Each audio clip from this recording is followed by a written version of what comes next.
It was a time when the fierce flames of the war between Devas and Asuras had subsided, yet its smoke still lingered across the three worlds. Defeated by Indra's thunderbolt, King Mahabali lay lifeless on the battlefield. The hopes of the Asuras were fading into oblivion. It was then that the radiant preceptor of the Bhrigu dynasty, Shukracharya, invoked his Sanjeevani Vidya, the ancient art of resurrection. Through the power of this sacred Vidya, consciousness returned to King Mahabali. Granted a new life, every pore of Mahabali's being was filled with gratitude. He offered himself wholeheartedly to Guru Shukracharya and immersed himself in the devoted service of the Bhrigu lineage Brahmins. Pleased by Mahabali's selfless service and humility, the Brahmins decided to perform his grand coronation. Since Mahabali wished to conquer heaven, they conducted the Mahabhishek, a special anointing ceremony for him, and made him perform the Vishwajit Yagya. During this Yagya, as the sacred offerings were placed into the blazing fire, a magnificent chariot plated with shining sheets of gold rose from the sacrificial flames, drawn by radiant green horses like those of Indradev, followed by a flag adorned with the noble emblem of a lion. Next appeared a divine bow covered in gold, 2 quivers that never ran out of arrows, and a celestial armor. Prahlad, Mahabali's grandfather, gifted him a garland whose flowers never faded, and Shukracharya offered him a sacred conch. Empowered by these supernatural blessings, King Mahabali ascended the divine chariot, put on his armor, gathered his bow, sword, quiver, and other weapons, and adorned himself with the beautiful garland gifted by his grandfather Prahlad. In that moment, he appeared truly magnificent. The golden armlets on his arms and the shining earrings on his ears sparkled brilliantly. Sitting on the chariot, Mahabali looked like a blazing flame rising from a sacred fire pit. Along with him marched the Asura commanders and their vast armies. They were just as wealthy, strong, and glorious as Mahabali. Their fierce, blazing eyes looked so terrifying that it seemed as if they could swallow the sky and burn all directions. Leading this massive army in full battle spirit, King Mahabali shook the sky and the heavens as he advanced toward Indrapuri, Amravati, the luxurious city of the gods. Amravati, the capital of the Devas, was filled with lovely parks, gardens, and singing birds. Bees hummed over blossoms, and the Kalpavriksha shone with red leaves, fruits, and flowers. Lakes were filled with swans, cranes, sparrows, and ducks. The Milky Way surrounded the city like a protective moat. A tall golden wall with wide watchtowers encircled Amravati, where every doorway had golden doors and the main gates were crystal. Neat and well-laid roads ran across the city. Built by Vishwakarma, Amravati had grand halls, playgrounds, broad chariot roads, 10 crore flying aircraft, and squares made of gems, diamonds, and pearls. The women there always looked 16, their youth unfading, their clothes spotless, and their jewels radiant. From the golden windows, soft white incense smoke flowed into the streets. The Apsaras walked gracefully through these fragrant passages. Pearl canopies hung above, while golden flags and colorful banners fluttered from balconies. The air echoed with peacocks, pigeons, bees, and the sweet singing of celestial women. Instruments like drums, conches, trumpets, veena, flutes, and cymbals played constantly while Gandharvas sang and Apsaras danced. The brilliance of Amravati seemed to surpass even the goddess of radiance. No one wicked, deceitful, proud, greedy, or impure could enter this divine city, and only the virtuous were allowed. At that time, King Mahabali surrounded Amravati from all sides with his vast army. To strike fear into the hearts of Indra's wives, he blew the mighty conch gifted by Shukracharya, and its thunderous sound echoed everywhere. Seeing Mahabali's immense preparations, Indra grew anxious and approached his Guru Brihaspati with the other gods.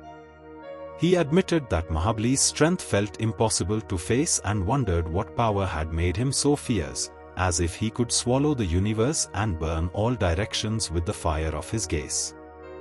Indra asked the reason behind this sudden rise in Mahabali's body, mind, and senses.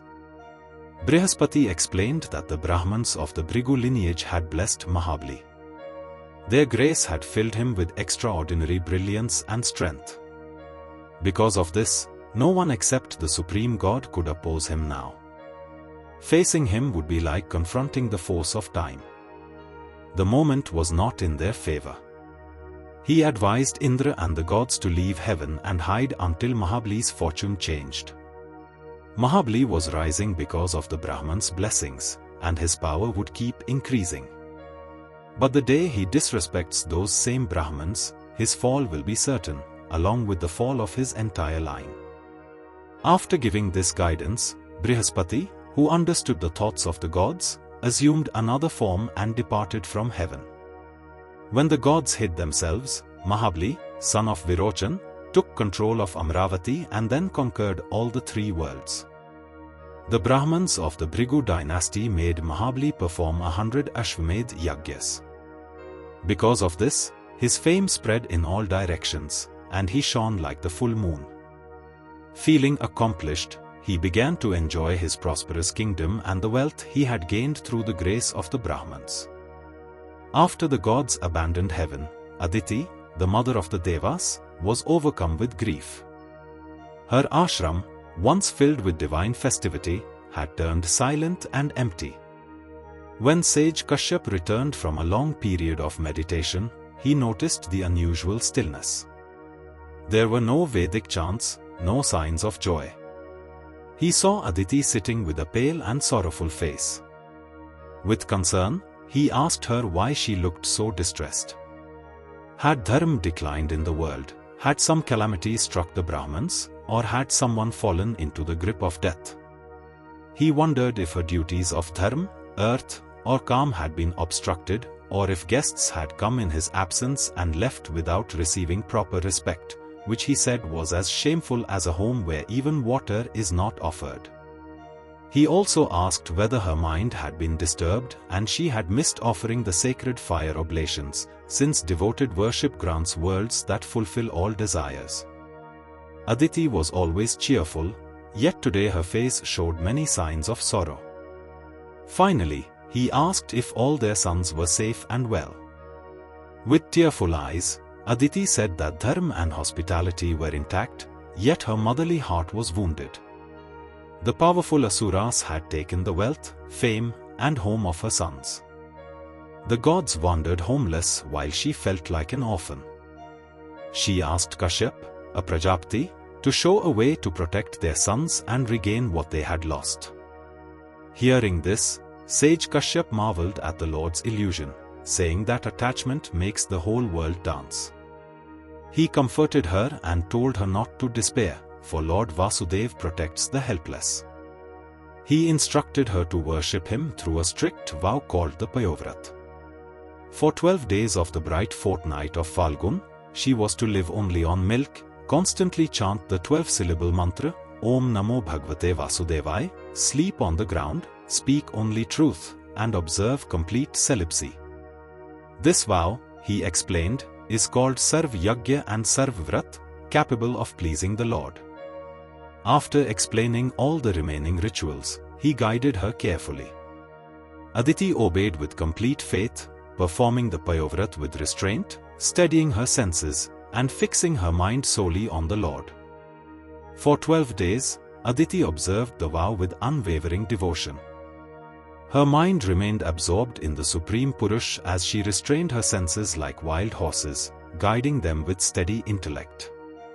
With single-pointed focus on Lord Narayan, the indwelling soul of all beings, she completed the vow exactly as taught. When the vow ended, the eternal and all-powerful Lord appeared before her, radiant and compassionate, clothed in yellow and holding the conch, chakra, and mace.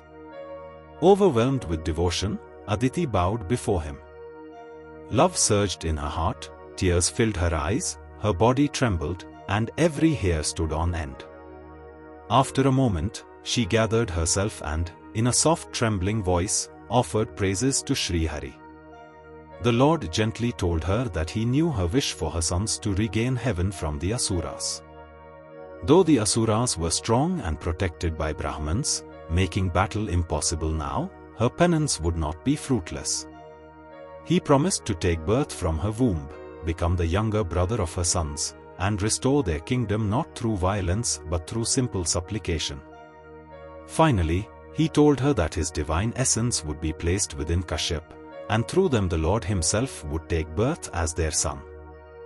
As time turned, the birthless and immortal Lord Narayan appeared before Aditi, manifesting in his four-armed form with conch, mace, lotus, and Sudarshan Chakra. His lotus soft form and serene eyes dispelled the darkness around Rishi Kashyap. All directions brightened, the waters of rivers and lakes became pure, hearts filled with joy, and every season blossomed at once. Heaven, earth, space, gods, celestial beings, Brahmins, mountains, and all worlds rejoiced. The Lord took birth when the moon was in Shravan Nakshatra, on the 12th day of the bright fortnight of Bhadrapad, during the sacred Abhijit Muhurt. The moment was marked by the sun at the zenith, and the Tithi became known as Vijaya Dwadashi. A great celestial sound echoed across the worlds. The Lord first revealed his full divine form so his parents would know the Supreme had incarnated. Then, through his Maya, he transformed into the tiny, enchanting Vaman Brahmachari, a sight that filled even sages with wonder. The great sages performed his birth rites and prepared for his Upnayan Sanskar. The gods attended, offering gifts suitable for a Brahmachari. Surya Dev taught him the Gayatri mantra. Brihaspati placed the sacred thread on him. Kashyap tied the girdle of munj grass. Mother Earth offered black deerskin. The moon gave a staff. Aditi gave him a simple loincloth and waistband. The deity of the sky presented an umbrella, and Lord Brahma offered a kamandalu. The seven sages presented kusha grass, Devi Saraswati gave a rudraksh mala, and Kuber offered a bhiksha patra. Finally, Devi Bhagavati placed the first alms into his patra. Honored by all, the young Brahmachari shone brilliantly among the Brahmarishis. Afterward, the Lord worshipped the consecrated fire and performed the Havan. At that moment, he heard that King Mahabali, fully supplied with offerings, was performing many Ashwamedh Yagyas under the guidance of the Bhrigu Brahmins. The Lord then set out for that place. Though appearing as a dwarf, each of his steps carried infinite power, and the earth slightly bent beneath his stride. On the northern bank of the Narmada river lay a sacred place named Bhrigu Khach, where the Bhrigu priests were conducting King Mahabali's grand yagya. When they saw Lord Vaman approaching, his radiance seemed like the rising sun. The brilliance of his presence filled the entire space, leaving the priests and all assembled in sacred wonder. They wondered if it was Surya Dev, Agni Dev, or even Sanat Kumar arriving to witness the yagya. Shukracharya, the son of Bhrigu, and the other Brahmins considered many possibilities as Lord Vaman, carrying a parasol, staff, and kamandalu, stepped into the Ashwamedh pavilion. Concealing his true nature with his Maya, he appeared as a young dwarf Brahmachari. The Bhrigu Brahmins and their disciples felt their own radiance fade before his divine glow. They all rose together and welcomed Lord Vaman with great respect. His small, delicate limbs suited his dwarf form, and his beauty was captivating. Seeing him, King Mahabali felt deep joy and offered him an excellent seat. Mahabali washed his feet and worshipped him with devotion. The water from the Lord's feet, which even Mahadev had placed on his head, was received by Mahabali with great reverence, and he placed it upon his own head. Folding his hands, Mahabali spoke humbly, saying that the Brahman's arrival satisfied his ancestors, purified his lineage, and made the sacrifice successful. He asked how he might serve him and urged him to request anything: cows, gold, a palace, food, water, a Brahman bride, villages, horses, elephants, or chariots, promising to fulfill every desire. Hearing King Mahabali's noble and gentle words, Vaman Dev smiled softly. In a deep, steady voice, he said that everything Mahabali had spoken reflected the pure tradition of his lineage. He praised Mahabali for following Shukracharya in matters of Dharma and honoring the serene Prahlad just as deeply. Vaman Dev reminded him that no one in his dynasty had ever turned away a seeker or fled from an enemy, for their line shone with the fame of Prahlad. He recalled the valour of Hiranyaksh, who set out alone to conquer all directions, yet found no equal. When the Lord appeared as Varha to rescue the earth from the waters, Hiranyaksh confronted him and fought with fierce courage. Even after slaying him, the Lord praised his bravery. Hiranyakashipu, enraged by his brother's death, marched to Vaikuntha to confront the Lord. Knowing that just as death follows all beings wherever they go, in the same way Hiranyakashipu would continue to pursue him, the Lord made his form subtle and entered the Asura's heart, through the breath in his nostrils, for Hiranyakashipu always looked outward. He then searched the entire universe and finally concluded that the Lord had gone to that realm, from which none return, adding that anger and enmity end with the body. Lord Vaman also reminded Mahabali that his father, Virochan, gifted even his own lifespan to gods disguised as Brahmins, fully aware of their deception. Mahabali too followed this noble family dharma, upheld by Prahlad, Shukracharya, and other heroic ancestors. Hearing this vigorous account of his ancestors, Mahabali's chest swelled with pride. Then Vaman Dev said, "O Lord of the Daityas, I ask only for 3 steps of land measured by my own feet. Though you rule all worlds and are generous beyond measure, I need no more." A wise one accepts only what is necessary. Mahabali replied that Vaman was still young and did not understand gain or loss. As ruler of the 3 worlds, he could grant entire islands. How could someone ask only for 3 steps of land and claim to be wise? Anyone who asked Mahabali once should never need to ask another again. Vaman Dev responded that the world's pleasures can never satisfy one who lacks control and contentment. One not content with 3 steps of land would not be content with an entire island of 9 divisions and would still desire all 7 islands. Even great kings like Prithu and Gaya ruled vast territories, yet their thirst only grew. He said that a person who accepts what comes by destiny lives peacefully, but one who cannot restrain his senses remains miserable even as Lord of the 3 worlds. Discontent binds beings to repeated birth, while contentment becomes the cause of liberation. A Brahman who stays content increases in radiance, and one who becomes greedy loses it, just as fire is extinguished by water. Finally, he said, "You are foremost among givers. I ask only for 3 steps of land, for that alone meets my need.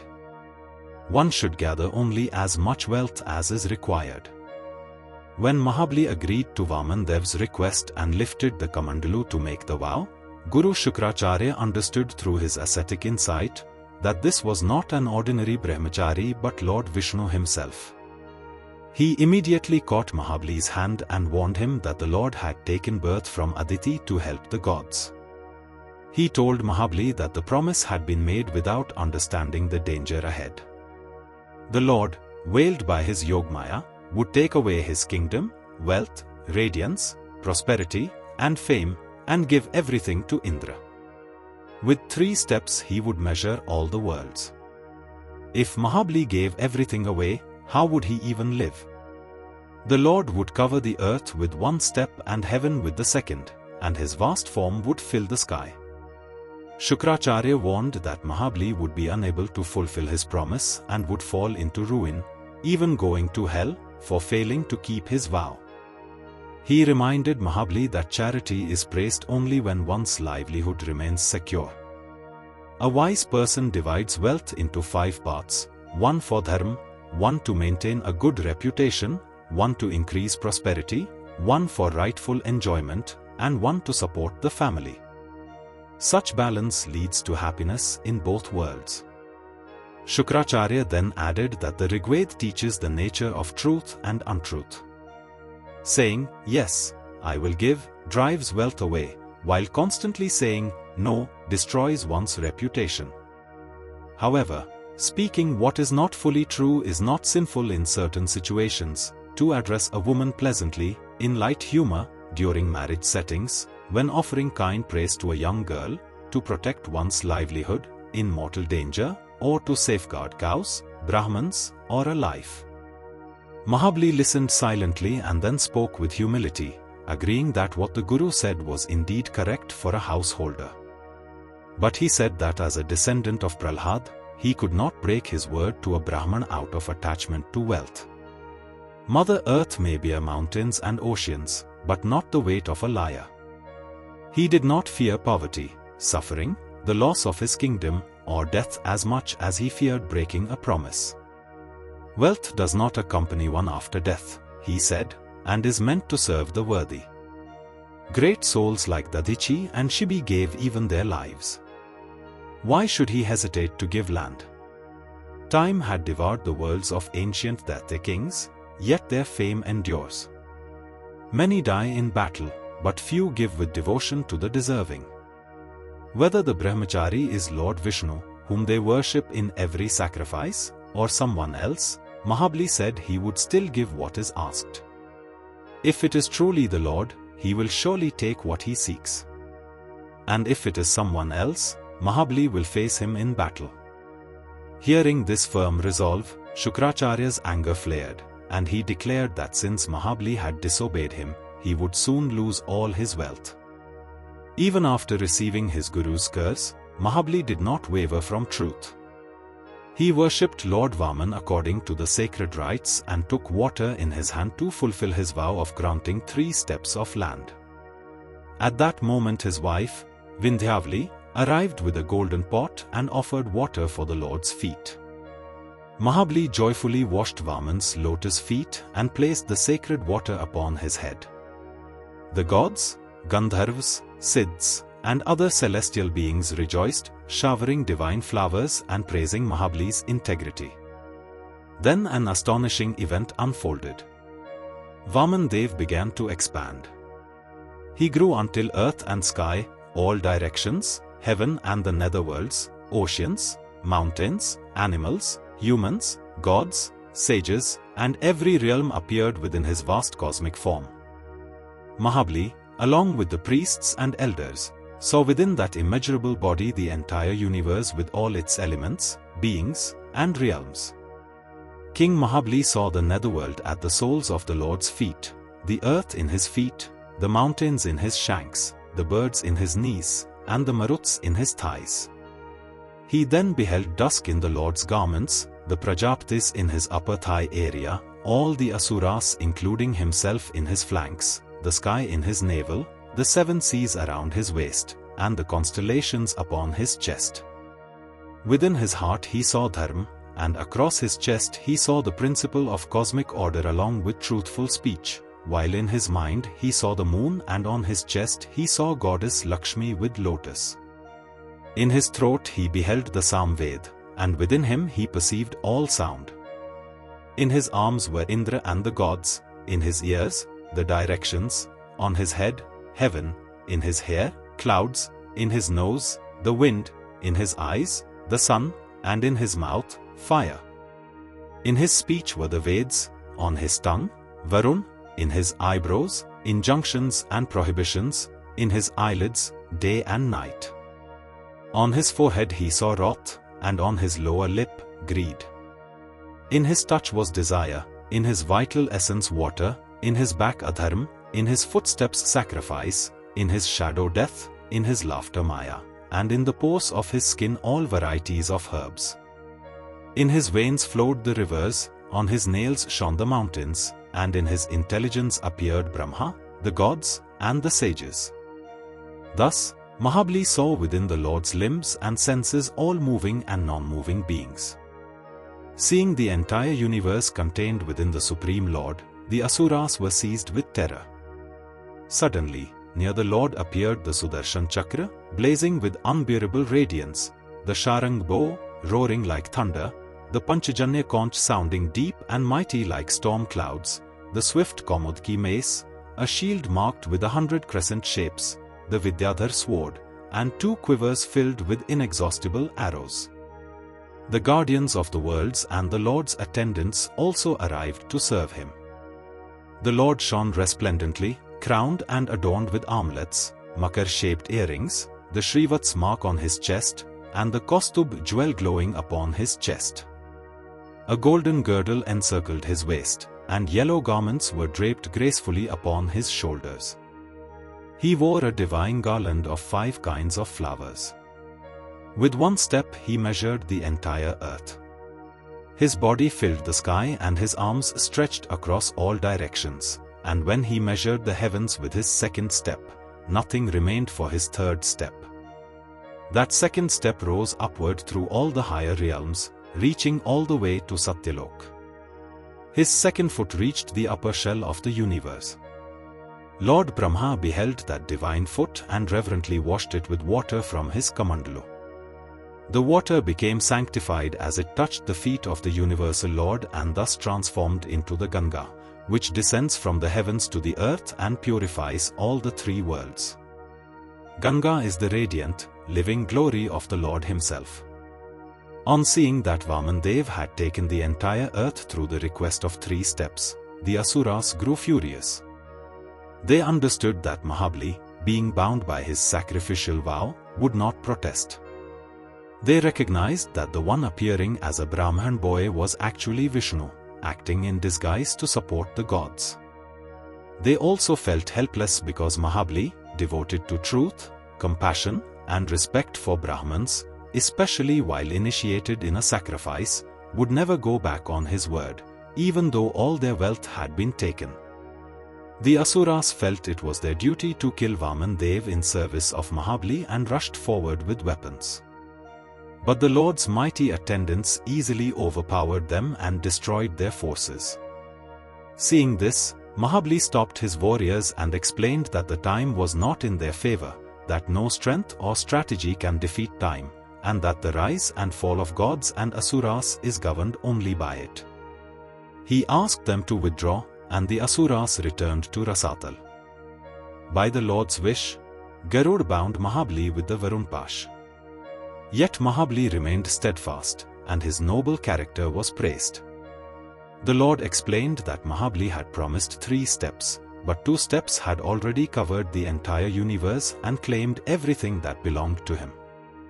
Unable to fulfill his vow, he must now face hell, as even his guru agreed. One who breaks a promise to a seeker loses all success and falls to lower worlds. Proud of his wealth yet failing his pledge, Mahabali had to accept the consequence. Lord Vishnu tried to humble him, but Mahabali remained calm. He said he did not fear hell, loss of kingdom, or punishment. His only concern was honor. Punishment from a revered guru is most valuable, for even loved ones cannot teach such lessons. He praised Lord Vishnu as the supreme teacher, who removes pride by taking wealth, power, and status, and noted that many Asuras attained perfection simply by opposing the Lord. Mahabali said punishment did not bring shame or sorrow. He recalled his grandfather Prahlad, who remained devoted to Lord Vishnu despite his father Hiranyakashipu's cruelty. Understanding that wealth blinds the mind and hides life's impermanence, Mahabali accepted his fate. Everyone was awestruck by his extraordinary surrender. Prahlad, seeing his grandson bound yet devoted, wept and bowed before the Lord, recognizing that wealth leading to pride blinds a person, and its removal is a profound act of grace. Mahabali's wife, Vindhyavali, approached with reverence, praying that the universe exists only through the Lord's divine play, and that only the deluded claim it as their own. Brahmadev also praised the Lord and said that Mahabali had surrendered everything with a steady mind and unwavering patience, and therefore, the Lord should release him. The Supreme Lord said, "O Brahma, when I bestow my grace upon someone, I first take away their wealth. For when a person becomes intoxicated with riches, he begins to disrespect me and others. Because of his own past actions, the soul wanders helplessly through many births, and only by great fortune does he obtain a human body. If, after gaining such a birth, a person does not become proud due to lineage, deeds, status, beauty, knowledge, power, or wealth, then it is my exceptional grace. These qualities often create arrogance and dullness, blocking spiritual progress, but those who take shelter in me are not deluded by them. Mahabali is foremost among both Danavas and Daityas and a source of their glory. He has conquered that powerful illusion which is extremely difficult to overcome. His wealth was taken, his throne lost, he was accused, bound by enemies, abandoned by relatives, and burdened with great suffering. Even his guru rebuked and cursed him. Yet he did not break his vow. I tested him with deceptive words, but this truthful soul never abandoned righteousness. Therefore, I grant him a position that even great gods can hardly obtain. In the future Savarani Manvantar, he will become Indra, firmly devoted to me. Until then, he will dwell in Sutala Loka, the realm crafted by Vishwakarma, where my grace removes all suffering. The inhabitants there face no illness, fatigue, dullness, enemy defeat, or obstacles. The Lord blessed Mahabali, calling him Indrasen, and instructed him to go to Sutala Loka with his family, a realm desired even by the gods. No one would be able to conquer him, and any Daitya who disobeyed him would be destroyed by the Sudarshan Chakra. The Lord promised to guard Mahabali, his followers, and all his possessions from every difficulty, assuring him that he would always behold the Lord nearby, whose presence would subdue and destroy any associated demonic tendencies. As soon as Mahabali was released from the Varunpash, he bowed to the Lord, Brahma, and Mahadev, and then joyfully went to Sutala Loka with the Asuras. The Lord also blessed Prahlad, asking him to go to Sutala Loka and live happily with Mahabali, assuring him that he would always see the Lord standing before him with his mace, and that the bliss of that vision would dissolve all his karmic bonds. The Lord then reclaimed heaven, restored it to Indra, fulfilled Aditi's wish, and took up the protection of the worlds. The account of Vaman Dev and King Mahabali, as revealed in the Srimad Bhagavatam, reminds us that the Lord's ways are profound and filled with hidden grace. Though Mahabali was an Asura, his truthfulness, surrender, and humility won him a place that even the gods rarely attain. By removing his wealth and pride, the Lord lifted him to honor, protection, and eternal nearness. Through his Yogmaya, the Lord creates, sustains, and dissolves all worlds. He dwells in every being and remains perfectly equal to all, yet out of pure compassion he appears especially near to his devotees. Hearing this sacred Leelas frees one from all sins. The glory of the Lord is endless. Trying to measure it is like attempting to count the atoms of the earth. Listening to the deeds of Vaman Dev brings the highest liberation, and wherever this divine narration is recited, all rituals become successful.